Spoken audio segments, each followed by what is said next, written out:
صبح شام کی مسنون دعائیں. جو شخص صبح شام 100 مرتبہ سبحان اللہ و بحمدہ پڑھے، یعنی صرف اتنا، تو اللہ تعالیٰ اس کے تمام گناہ معاف فرما دیں گے، اگرچہ سمندر کی جھاگ کے برابر ہو. اس کی عادت کیسے ڈال سکتے ہیں آپ؟ کیونکہ مصروف ہے نا سب، تو اتنا وقت تو نہیں ہوگا کہ جا نماز پہ بیٹھ کے 100 دفعہ پڑھ کے پھر اٹھے. کوئی ایک خاص کام جو آپ کو روز کرنا ہے، تو اس خاص کام کے ساتھ آپ ایک خاص ذکر جو ہے وہ اپنا باندھ لیں. ایک تو ہے نا کہ ہر وقت کوئی بھی ذکر آپ کریں، لیکن یہ جو مخصوص اذکار بتائے گئے مخصوص اوقات میں کرنے کے، تو ان کا فائدہ جب ہی ہوتا ہے جب ہم ان کو اوقات کی پابندی کے ساتھ کرتے ہیں. اور اصل میں اس کے پیچھے حکمت بھی یہی ہے وقت بتانے کی، کہ پھر انسان اس میں مس نہیں کرتا.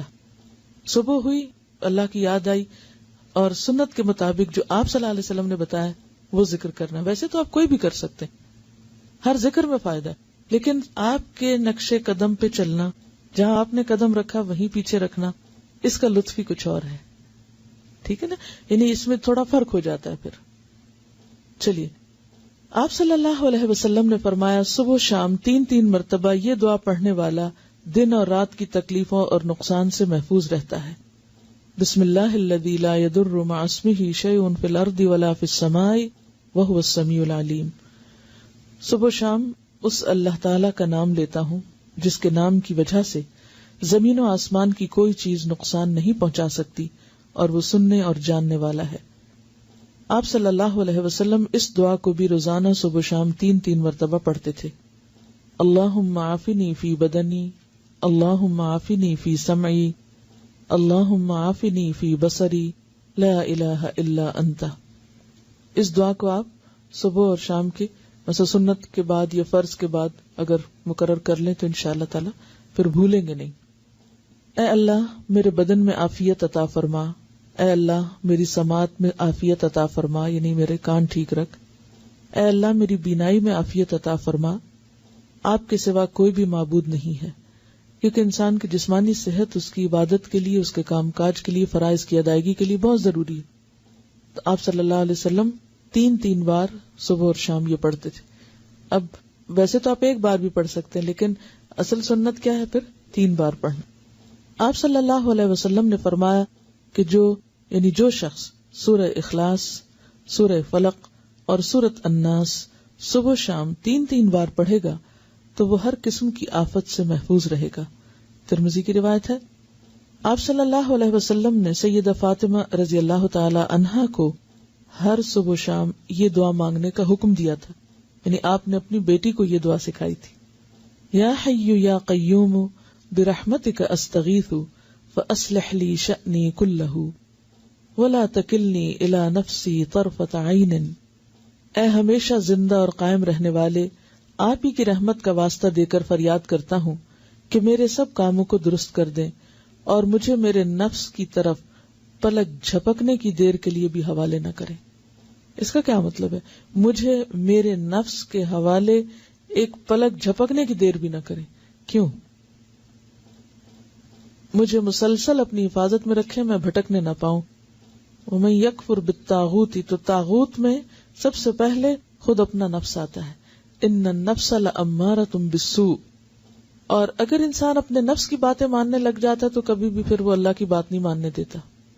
تو انسان نفس کے حوالے ہوا نہیں اور پھسلا نہیں اور گیا نہیں. ٹھیک ہے، تو اس لیے یہ دعا بھی بہت اہم ہے اور بہت ضروری ہے. تو نفس کے حوالے ہونے کا مطلب کیا ہے؟ برائی کی طرف جانا. اس میں آپ دیکھیے کہ آپ سارا دن عہد کریں گے میں نے یہ نہیں کرنا ہے، ایسا نہیں بولنا، ایسا نہیں کرنا، اور لمحے بھر کے لیے کیا ہوتا ہے؟ منہ سے بات نکل جاتی، آپ ایک دم غصے میں آ جاتے ہیں، آپ ایک دم وہ کہہ آتے ہیں جو سویر سے وعدہ کر رہے تھے شام تک کہ اب آج سے میں نے یہ جملہ نہیں بولنا یا یہ کام نہیں کرنا. وہ لمحے بھر کے لیے آپ نفس کے حوالے ہوئے اور گئے.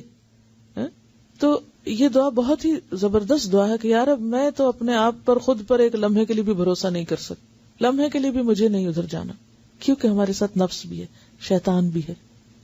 تو یہ ایسے دشمن ہیں، ایسی طاقتیں ہیں کہ جن کا مقابلہ ہم تنہا نہیں کر سکتے، یہ صرف اللہ کی مدد سے ہو سکتا ہے.